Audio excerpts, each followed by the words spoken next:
Shri Joseph Jude, ഒരു വസ്തു അത് വഖഫ് ഭൂമിയാണോ അല്ലയോ എന്ന് നിശ്ചയിക്കുന്നതിനുള്ള തികച്ചും ഏകപക്ഷീയമായ സ്വാതന്ത്ര്യം നിലവിലെ നിയമപ്രകാരം വഖഫ് ബോർഡ് കൈക്കൊള്ളുന്നതാണ്. ഇത് ഏകപക്ഷീയമായ ഒരു നിയമമാണ് എന്ന് തന്നെയാണോ താങ്കൾ കരുതുന്നത്?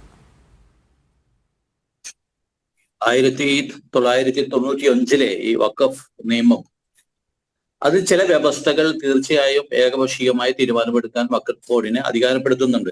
ഇപ്പൊ ഉദാഹരണത്തിന് സെക്ഷൻ 40, ഒരു സ്വത്ത് വഖഫാണെന്ന് തോന്നിയാൽ അതിനെപ്പറ്റി അന്വേഷിക്കാനും അത് വഖഫ് ബോർഡിൻ്റെതാക്കി മാറ്റുന്നതിനും ഏകപക്ഷീയമായി തീരുമാനമെടുക്കാനുണ്ട് വഖഫ് ബോർഡിന് ഈ സെക്ഷൻ 40 അധികാരം നൽകുന്നുണ്ട്. അതുപോലെ നേരത്തെ സൂചിപ്പിക്കപ്പെട്ടു കഴിഞ്ഞു ട്രിബ്യൂണലിന്റെ കാര്യം. അവിടെയൊക്കെ ഒരു ഭൂമി കൈവശം വെച്ചുകൊണ്ടിരിക്കുന്ന ഒരാൾക്ക് തന്റെ വാദം പോലും ഉന്നയിക്കാനുള്ള അവകാശം നിഷേധിക്കപ്പെടുന്ന ചില വ്യവസ്ഥകൾ, ചില സെക്ഷൻസ് ഈ നിയമത്തിലുണ്ട് എന്നുള്ളത് സാമാന്യ നീതി പലർക്കും നിഷേധിക്കപ്പെടുന്ന ഒരു അനുഭവമുണ്ട്. ഇപ്പൊ നമ്മൾ കടപ്പുറത്തെ ഈ മുനമ്പം കടപ്പുറത്തെ വിഷയം തന്നെ നമുക്ക് സമീപിച്ച് നോക്കാം. അവിടെ വാസ്തവത്തിൽ 1902 ഐലിം രാജാവ് ഈ സിദ്ദിഖ് സേട്ട് എന്ന് പറയുന്ന വ്യക്തിക്ക് 404 ഏക്കർ ഭൂമിയാണ് കൃഷി നൽകുന്നതിന് വേണ്ടി ഈ ഈട് നൽകുന്നത്. അത് അദ്ദേഹത്തിന്റെ പിന്തുടർച്ചാവകാശിയായ സിദ്ദിഖ് സേട്ട്, സത്താർ സേട്ട് ആയിരുന്നു ആദ്യം ഈ ഭൂമി ഐലിൻ രാജാവിൽ നിന്ന് മഹാരാജാവിൽ നിന്ന് വാങ്ങുന്നത്, ലീസിന് വാങ്ങുന്നത് 404 ഏക്കർ ഭൂമി. അത് 1948 സത്താർ സേട്ടിന്റെ പിന്തുടർച്ച ഉള്ള സിദ്ദിഖ് സേട്ട് ഇടപ്പള്ളി സബ് രജിസ്ട്രാർ ഓഫീസിൽ നിന്ന് രജിസ്റ്റർ ചെയ്ത് വാങ്ങുന്നത്. ആ സമയം നമുക്കറിയാം കടൽ ഭിത്തി ഇല്ലാതെ ഇരുന്നു. കടൽക്ഷോഭം മൂലം ഈ 404 ഏക്കർ ഭൂമി 114 ഏക്കറായിട്ട് ചുരുങ്ങി. ഈ 114 ഏക്കറും 60 ഏക്കർ ഭൂമിയുമാണ് സത്താർ സേട്ടിന്റെ പിന്തുടർച്ച ഉള്ള സിദ്ദിഖ് സേട്ടിനെ കൈമാറുന്നത്. ഈ ഭൂമിയാണ് 1950 ഇതിനിടയിൽ കുടിയാന്മാർക്ക് രജിസ്റ്റർ ചെയ്ത് നൽകുന്നുണ്ട്. 1950 ഇത് ഫറൂഖ് കോളേജിന് തീരാധാരമായി നൽകുന്നത്. വഖഫ് ബോർഡിനല്ല. കാരണം അന്ന് വഖഫ് ബോർഡ് വഖഫ് നിയമം വന്നിട്ടില്ല. 1954 ജവഹർലാൽ നെഹ്റു ആദ്യമായി ഈ നിയമം കൊണ്ടുവരുന്നത്. അപ്പൊ ഇവിടെ 1950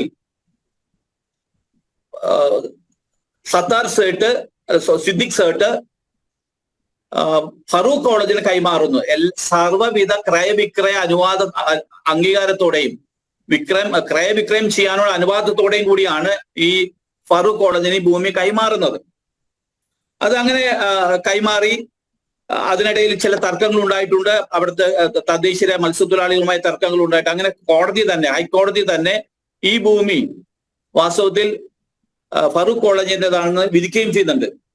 അത് കഴിഞ്ഞിട്ട് ഫറൂഖ് കോളേജ് തന്നെ അന്നത്തെ വിപണി വിലയ്ക്ക് അവിടുത്തെ തദ്ദേശവാസികൾക്ക് വിപണി വിലയ്ക്ക് വിറ്റ ഭൂമി അവര് കരമടച്ച് പോക്കുവരവ് ചെയ്ത് കരമടച്ച് ഉപയോഗപ്പെടുത്തുന്ന ഈ ഭൂമിയാണ് ഇപ്പോൾ 2022 വഖഫ് ബോർഡ് അവകാശവാദവുമായിട്ട് മുന്നോട്ട് വന്നിട്ടുള്ളത്. അത് ആ രീതിയിൽ അവിടെ 610 കുടുംബങ്ങൾ, ഒരു കാത്തലിക് ചേർച്ച്, ആ പള്ളിയുമായി ബന്ധപ്പെട്ട വൈദിക മന്ദിരം, ഒരു കോൺവെന്റ്, ഇതെല്ലാം ഇപ്പോൾ കുടിയിറക്ക ഭീഷണിയിലാണ്. കാരണം അവരുടെ റവന്യൂ അവകാശങ്ങൾ റൈറ്റ്സ് ഇപ്പോൾ സസ്പെൻഡ് ചെയ്യപ്പെട്ടിരിക്കുന്നു. അപ്പൊ ഈ വിധത്തിൽ ഈ വഖഫ് നിയമത്തെ ഭൂമി അന്യായമായി കൈവശപ്പെടുത്താൻ ഉപയോഗിക്കുന്നിടത്താണ് ഈ വഖഫ് നിയമത്തിലെ ഇപ്പോഴുള്ള ഭേദഗതി പ്രസക്തമാവുന്നത്. കാരണം അകാരണമായി അന്യായമായി ഭൂമി കൈവശം വയ്ക്കാനായി ഈ നിയമം ചില സ്റ്റേറ്റ് ബോർഡ്സെങ്കിലും വഖഫ് ബോർഡ്സെങ്കിലും ഉപയോഗിക്കുന്നുവെങ്കിൽ അവിടെയാണ് വാസ്തവത്തിൽ ഈ ഇപ്പോഴുള്ള ഭേദഗതിയുടെ റിലവൻസ് വരുന്നത്. കാരണം അതിനൊരു നീതമായ ഒരു ന്യായമായ ഒരു പരിഹാരം പലയിടങ്ങളിലും വരുന്നുണ്ട്. ഇപ്പൊ ഉദാഹരണത്തിന് ട്രിബ്യൂണൽ തീരുമാനം അന്തിമമായിരിക്കും എന്ന് സെക്ഷൻ 40 ഓഫ് 1995 ആക്ട് പറയുന്നുണ്ടെങ്കിൽ അവിടെ ട്രിബ്യൂണലിന്റെ വിധി അന്തിമമല്ലെന്നും അതിന് അപ്പീൽ നൽകാമെന്നുമുള്ള ഭേദഗതി അത് ആർക്കാണ് സ്വീകരിക്കാതിരിക്കാൻ കഴിയുക? അത്തരത്തില് ഒരു ന്യായം ഉള്ള ചില ഭേദഗതികളുണ്ട്. ആ ഭേദഗതികളെ വാസ്തവത്തിൽ ഞങ്ങൾ സ്വാഗതം ചെയ്യുകയാണ്. എന്നാൽ ഈ 40ഓളം അമെന്റ്മെന്റ്സ് ആണ് വാസ്തവത്തിൽ 1995 ആക്ടില് 40ഓളം അമെന്റ്മെന്റ്സ് ആണ് വന്നിരിക്കുന്നതെങ്കിൽ പോലും അതെല്ലാം സ്വീകാര്യമാണെന്ന് പറയാൻ കഴിയില്ല. പക്ഷേ വഖഫ് ബോർഡ് അന്യായമായി മറ്റു മതസ്ഥരുടെ മറ്റ് ഇന്ത്യൻ പൗരന്മാരുടെ ഭൂമി കൈവശപ്പെടുത്തുന്നുണ്ടെങ്കിൽ അതിനെ തടയാൻ ചില വ്യവസ്ഥകളെങ്കിലും സഹായകരമാവും എന്നാണ് ഞങ്ങൾ കരുതുന്നത്. ആ രീതിയിൽ വഖഫ് ബോർഡിലെ ഈ നിയമ ഭേദഗതികളെ ഞങ്ങൾ സ്വാഗതം ചെയ്യുക. ശരി.